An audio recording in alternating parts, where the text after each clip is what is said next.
on which one now? The provisional collection of There?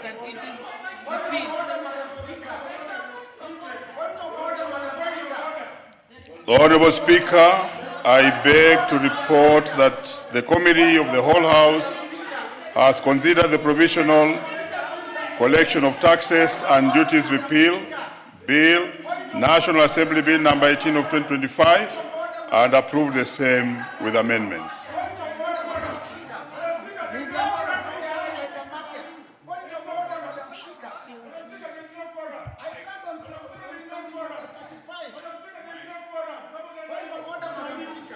Honorable Speaker, I beg to move that the House do agree with the committee.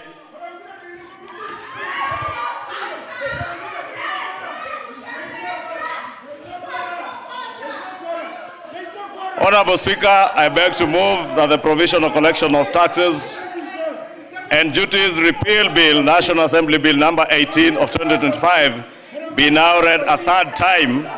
I also request Honorable Kangogo Bowen to second. Give me the mic.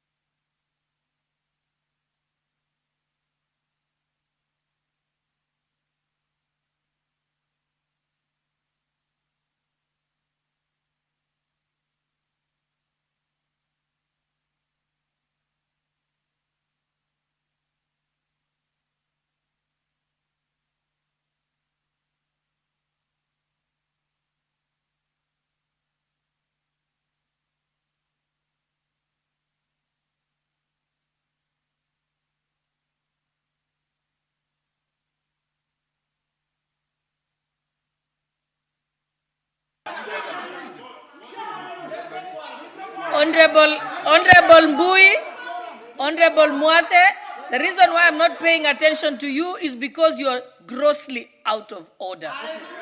That is gross misconduct.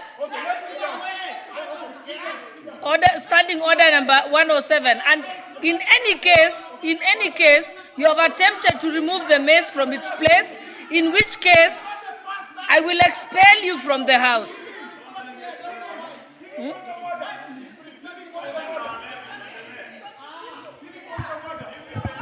Honorable members, order Honorable Mbui. Honorable Mbui, if you want to make a point of order, you have to do it with respect.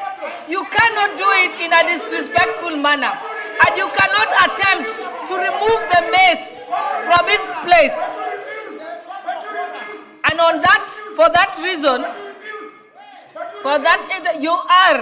you have committed gross disorderly conduct, and contrary to Standing Order 107A, and in fact, one of them, you have attempted to remove the mace from its place in the chamber. And therefore, I have called you out. It gives the Speaker a right to call you out and immediately ask for you to remove from the precincts of Parliament, which I am therefore asking the Sergeant at Arms to remove you from the presence of Parliament for 5 days.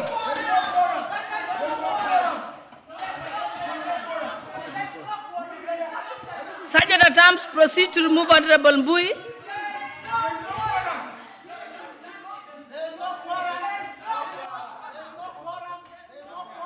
You're putting questions when there is no quorum. This is becoming a joke.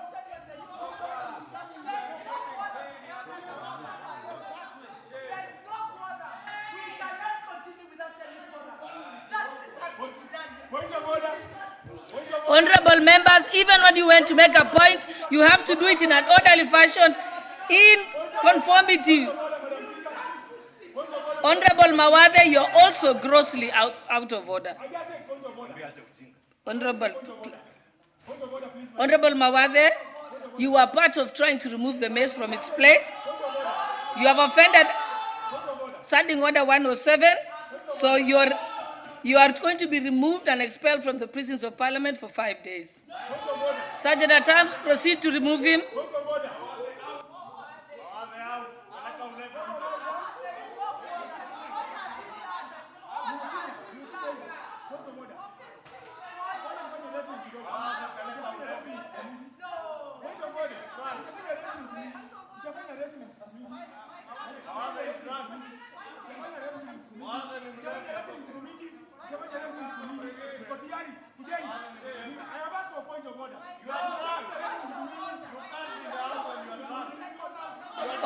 Mawathe, you're already expelled from the House.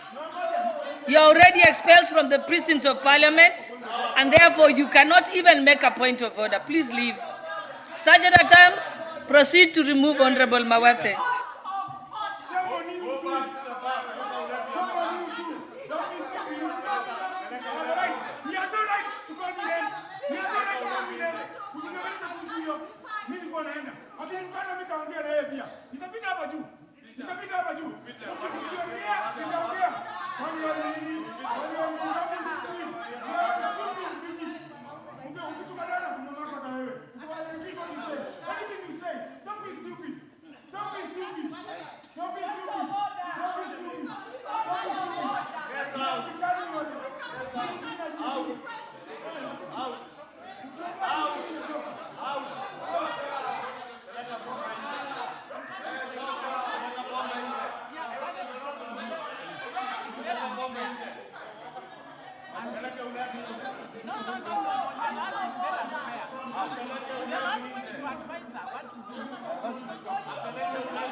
I saw.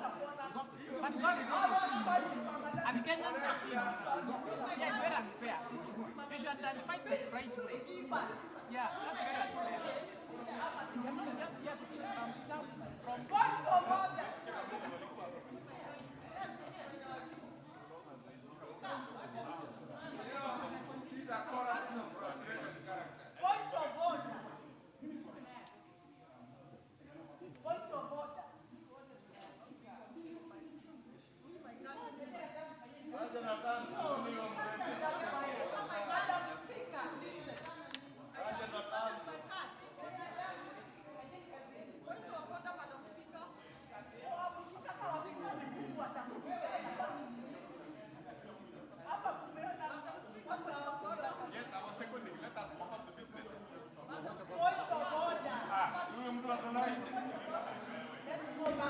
Sergeant at Arms, please remove Honorable Mawathe from the House.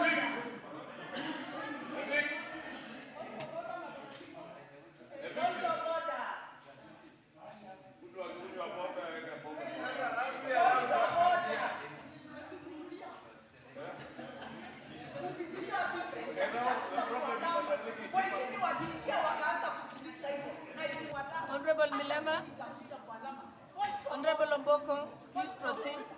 Honorable Omboko, please proceed.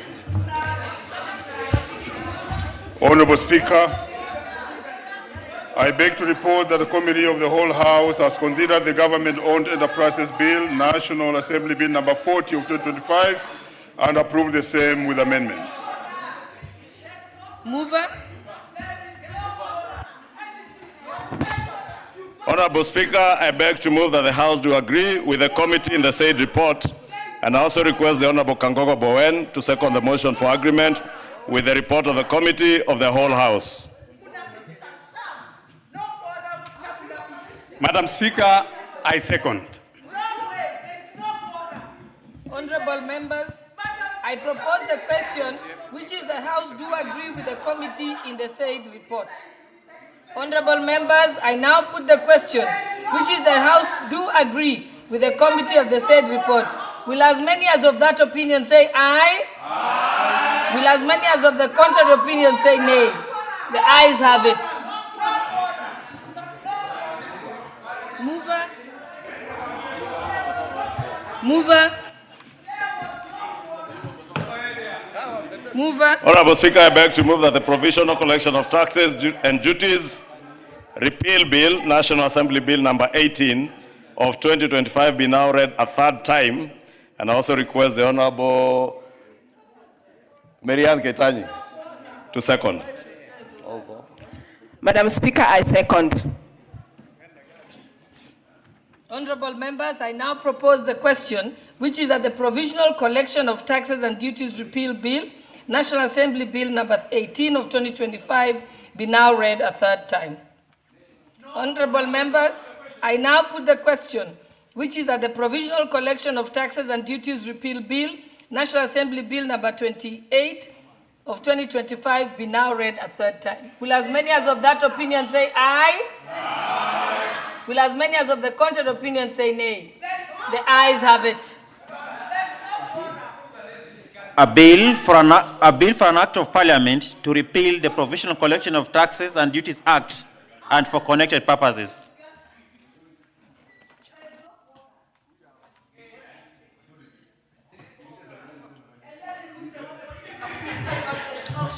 Chairperson. Government-owned enterprise.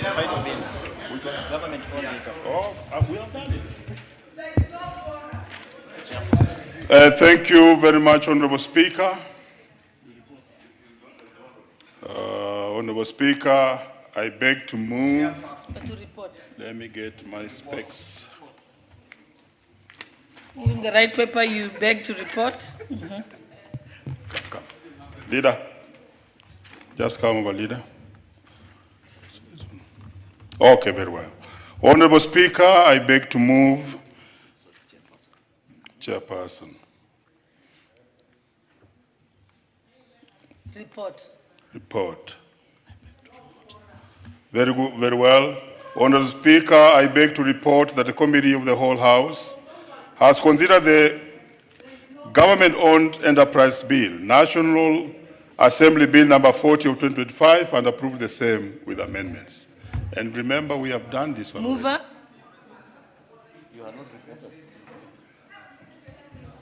Mover.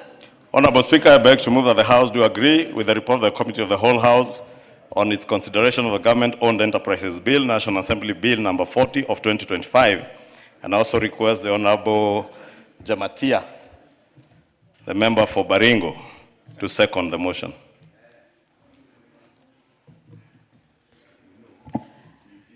Madam Speaker, I second.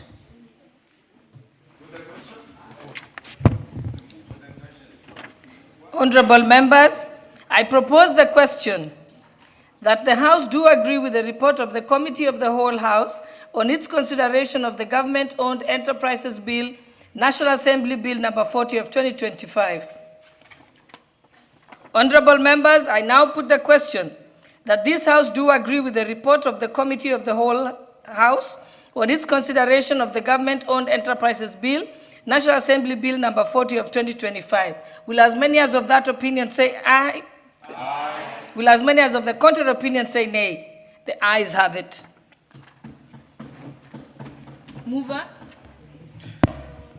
Honorable Speaker, I beg to move that the Government-Owned Enterprises Bill, National Assembly Bill number 40 of 2025, be now read a third time. Honorable Speaker, as I request the Honorable Member for Bomet Central, Bomet East to second, allow me, Honorable Speaker, to something I forgot in the Committee of the Whole House that the Honorable Karoli Omondi had asked on the vesting of assets and liabilities of the state corporations, and the clause 40 of the bill addresses all these issues in terms of transition and the consequential amendments that would emanate from the passage of this particular bill. And I had forgotten to respond to that, that Honorable Karoli had raised. But also to thank members who have very actively, since we did second reading of this bill, been active and participated in the second reading, and now in the Committee of the Whole House.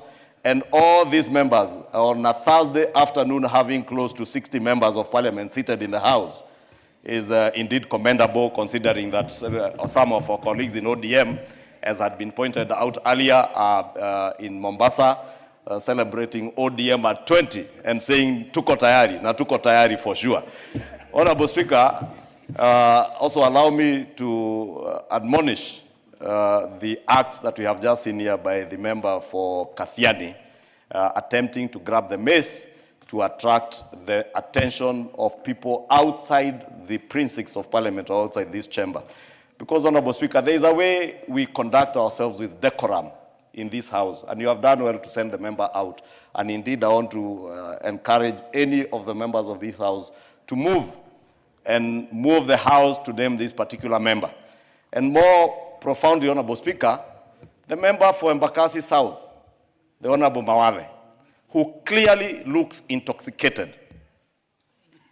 And I know it's a Thursday afternoon, but nobody has the right to appear in the house drunk. And the member of Embakasi South cannot come to spew epithets in the house when clearly intoxicated. Honorable Speaker, I shall be moving to name the member for Embakasi South for appearing in the house intoxicated and seemingly looking very drunk to try to disrupt the office of the House, and therefore request the member for Bomet East, my good friend Yegon, to second. Majority.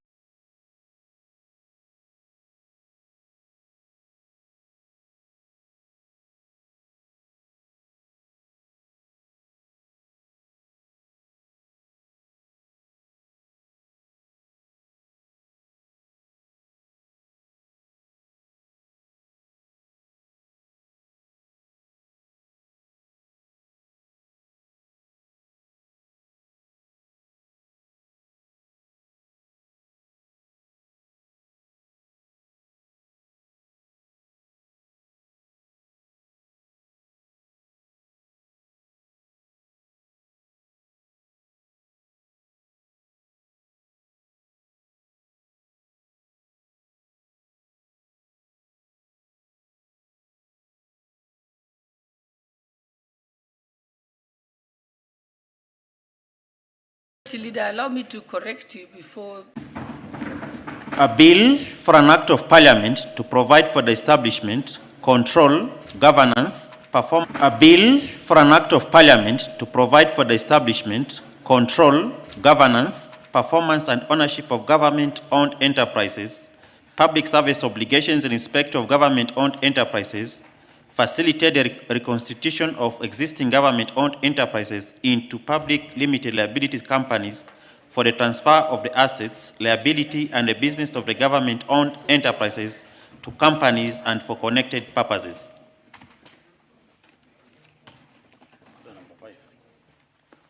We can now move back to order number 5. So, member for the chairperson for trade, you know, you hadn't presented your paper, you can now do so. Order number 5, papers.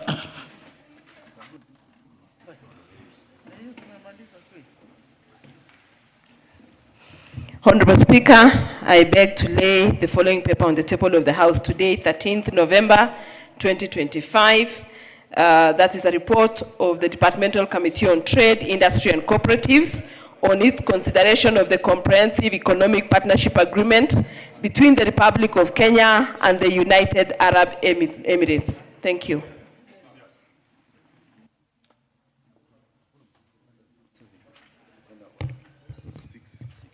Okay, next order, order number 6. Order number 6, notices of motion. Order number 7, questions and statements. Okay, I will, Majority Leader, if you kindly allow us to allow Honorable Mboko to go to his statement, because he has a flight to catch. I think he's joining ODM. No, he's just supporting them. He's supporting them. Proceed, Honorable. Okay. Honorable Speaker, I'm the Deputy Secretary of the UDA party and the largest party in this country. So thank you for your indulgence. I'm not joining ODM, but I'm just having another matter to handle. Honorable Speaker, request for a statement on the status of teachers employed on internship terms by the Teacher Service Commission, TSC. Honorable Speaker, pursuant to provisions of Standing Order 44.2c, I rise to request for a statement from the Chairperson of the Departmental Committee on Education regarding the status of the 20,000 engaged teachers employed on internship by the Teacher Service Commission, TSC, in January 2025. Honorable Speaker, the said teachers were engaged on one-year internship contract set to expire in December 2025. These teachers, who currently earn a gross monthly stipend of 17,000, do not enjoy comprehensive medical cover, or any other employment benefits necessary for effective service delivery and decent living. This has left them demoralized and financially strained, yet they continue to serve diligently under the difficult circumstances. Honorable Speaker, the situation is further compounded by the acute shortage of teachers across the country, particularly in junior secondary schools. This impending expiry of these internship contracts risks aggravating the shortage and disrupting the learning in many institutions. Honorable Speaker, it is against this background that I request for a statement from the chairperson of the Departmental Committee on Education on the following. 1. Measures being put in place to ensure that the 20,000 intern teachers are transitioned to permanent and pensionable terms, given that their current contracts are non-renewable and are set to expire in December 2025. 2. Details on budgetary allocations made to facilitate this absorption of these teachers into permanent and pensionable employment by the Teacher Service Commission, TAC. And thirdly, the rationale behind the continued engagement of teachers on internship. Thank you, Honorable Speaker, and I beg to give. Thank you very much, Honorable Speaker. These teachers have suffered, and they are interns. Their contract is ending in December. There's shortage of junior secondary school teachers, and there's no hope of them getting into permanent and pensionable. So the plight of these teachers needs to be attended to. Thank you, Honorable Speaker. Where is the chairperson education? I'd seen him, he was here. Okay, maybe Majority Leader, you can respond on his behalf. Chair, the Chair Education has just talked out, Honorable Speaker, but let me raise it with him to probably have an answer ready for the Honorable Omboko Milemba, who is a seasoned trade unionist and has worked very hard for teachers